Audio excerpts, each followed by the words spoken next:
প্ৰথমে আছিল ঠিকাদাৰ কলকাতাত ফুৰিবলৈ গৈছিল এইজন যুৱক সেয়া আছিল 2012 চনৰ কথা তাতে যুৱকজনে দেখিলে এটা নতুন ব্যৱসায়ৰ সম্ভাৱনা গুৱাহাটীলৈ আহি জীৱনৰ প্ৰত্যাহ্বান গ্ৰহণ কৰিলে যুৱকজনে আৰম্ভ কৰিলে এক নতুন ব্যৱসায় সাগৰীয় মাছৰ ব্যৱসায় আৰম্ভ কৰা যুৱকজনৰ নাম প্ৰাণজিৎ হাজৰিকা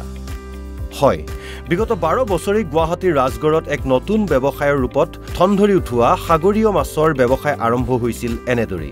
ইনিশিয়ালি 2013 চনত আমি ধৰক যেহেতু ব্যৱসায় কৰো এইটো লাইনৰ নাছিলো বেলেগ এটা ব্যৱসায় কৰি আছিলো ঠিকা কৰিছিলো তাৰ পিছত কেনেবাকৈ কলিকতা গলো কলিকতা যাওঁতে খবৰ এটা পালো ইনফৰমেশন পালো যে এনেকুৱা ধৰক সি ফিছৰ ডিস্ট্ৰিবিউশন চলাব পাৰি অসমত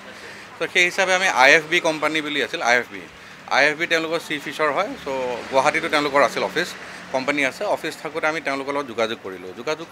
কৰোতে আমাক ইনিশিয়ালি ডিস্ট্ৰিবিউটৰশিপ দিলে গুৱাহাটী বা অসমৰ চহৰ নগৰত তিন ফিছ নামেৰে পৰিচিত সাগৰীয় মাছ নতুন কথা নহয় কিন্তু প্ৰাণজিৎ হাজৰিকাৰ দ্য বাৰ ফিছ বহু ক্ষেত্ৰত নতুন ইয়াত মন পছন্দ অনুসৰি পোৱা যায় বিধে বিধে সাগৰীয় মাছ কৰ্ণ কমফ্ৰেড স্কুইড টুনা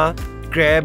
অক্টোপাছ সেলমন আদি প্ৰায় 25 বিধ মাছৰ বিভিন্ন প্ৰজাতি বিগত 12 বছৰে বিক্ৰী কৰি তেওঁ দেখুৱাইছে এক নতুন সম্ভাৱনা লবষ্টাৰ থাকিল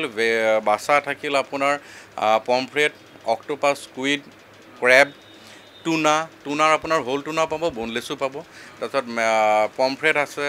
এনচোভি আছে টিলেপিয়া আছে তেনেকুৱা আহি থাকে অৱশ্যে আৰম্ভণি প্ৰাণজিৎ হাজৰিকাৰ বাবে ইমান সহজ নাছিল ময়ো এদিনতে ইমান গোটেই আজি ধৰক মোৰ ইয়াতে যোনখিনি 25-30টা ফ্ৰিজ আছে 25-30টা ফ্ৰিজ নাছিল প্ৰথম অৱস্থাত মই সেই 500 লিটাৰৰ এটা ফ্ৰিজ দিয়ে চলাইছিলোঁ মোক এটা ফ্ৰিজেই আছিল এখন দোকানেই আছিলে ইয়াতে ফ্ৰিজ আজি যিমানখিনি ফ্ৰিজ দেখিছে গোটেই ইমান ফ্ৰিজ নাছিল এটা ফ্ৰিজেই আছিল চ' এটা ফ্ৰিজতে মই মাল ৰাখিছিলোঁ এভৰি 2 ডেজ মই মাল কিনো 5,000 10,000 এজ পাৰ মাই ৰিকুৱাৰমেণ্ট যাক যেনেকৈ লাগে দিলোঁ দোকানবিলাকত ডিষ্ট্ৰিবিউশ্যন মই চাইছিলোঁ মোৰ ষ্টাফ আছিল তেওঁলোকে গৈ দি আহে তেনেকৈ কাৰোবাক 10 পেকেট লাগে 5 পেকেট লাগে সেই হিচাপেই গৈ আছিল তো লাহে লাহে যেতিয়া ট্ৰেডটো বুজি আৰু ভিতৰলৈ সোমাই গ'লোঁ তাৰ পাছত এক্সপানশ্যনটো হৈছে এদিনতে হোৱা নাই এক্সপানশ্যনটো কিন্তু ইতিমধ্যে ঠন ধৰি উঠা এই ব্যৱসায়ৰে তেওঁ অনেকক দিছে সংস্থাপন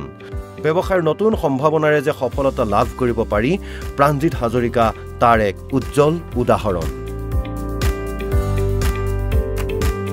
ভিডিঅ' জাৰ্নেলিষ্ট অংকুৰ কলিতাৰ সহযোগত মনোজ দুৱৰাৰ ৰিপৰ্ট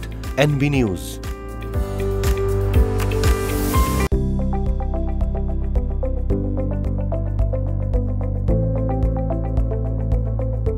NB নিউজ সহজ সৰল ভাষাত নৱভাৰতৰ কথা